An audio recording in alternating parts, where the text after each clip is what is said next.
Israel के भयानक हमलों से ईरान अमेरिका दोनों के होश उड़ गए हैं। इजरायली हमलों की वजह से अमेरिका ईरान ने दूसरे राउंड की बैठक रोक दी है। ईरान ने धमकी दी है कि जब तक इजराइल हमला बंद नहीं करेगा कोई समझौता नहीं होगा। वहीं इजराइल ने हिजबुल्लाह के हमले में अपने 4 जवानों की मौत के बाद पूरे लेबनान को दहलाने का ऐलान कर दिया है। रिपोर्ट देखिए।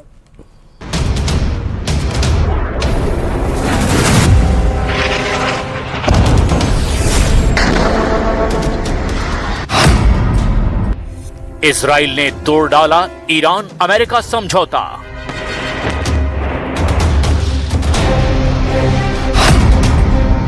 डील के मैदान में भड़का युद्ध, टल गई स्विट्जरलैंड की बैठक।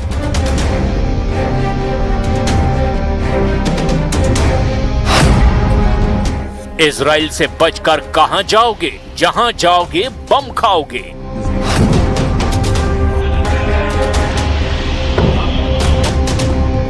वाकई इजराइल सबसे बड़ा जिद्दी है, इतना जिद्दी कि अब ट्रंप के होश उड़ा दिए हैं।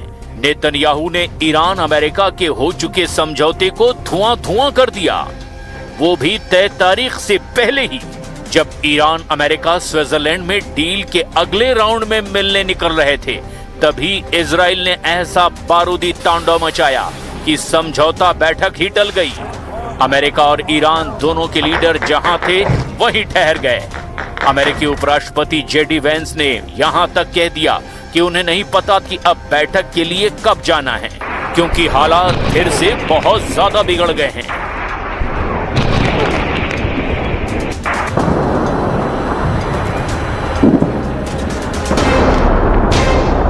Our plan is to go to Switzerland. I don't know exactly when. The way that we're setting up this technical negotiation is that obviously you're going to have the political leadership involved. Trump के लाख रोकने के बावजूद Lebanon पर Israel के हमले जारी हैं। Lebanon में नबातीहे पर इजरायली हवाई हमले में भारी तबाही की खबर सामने आई है। इजराइल के इस स्ट्राइक से मरने वालों की संख्या 18 हो गई है, जबकि 33 लोग घायल हुए हैं।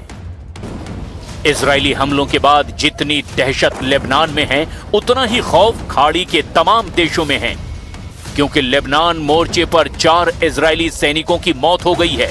मारे गए सैनिकों में 52वीं बटालियन और 41वीं ब्रिगेड के कमांडर लेफ्टिनेंट डोर गेडालिया बेन सिमहोन भी शामिल हैं, जिससे भड़के इजराइल ने दुश्मन के टोटल सफाई का ऐलान कर दिया है।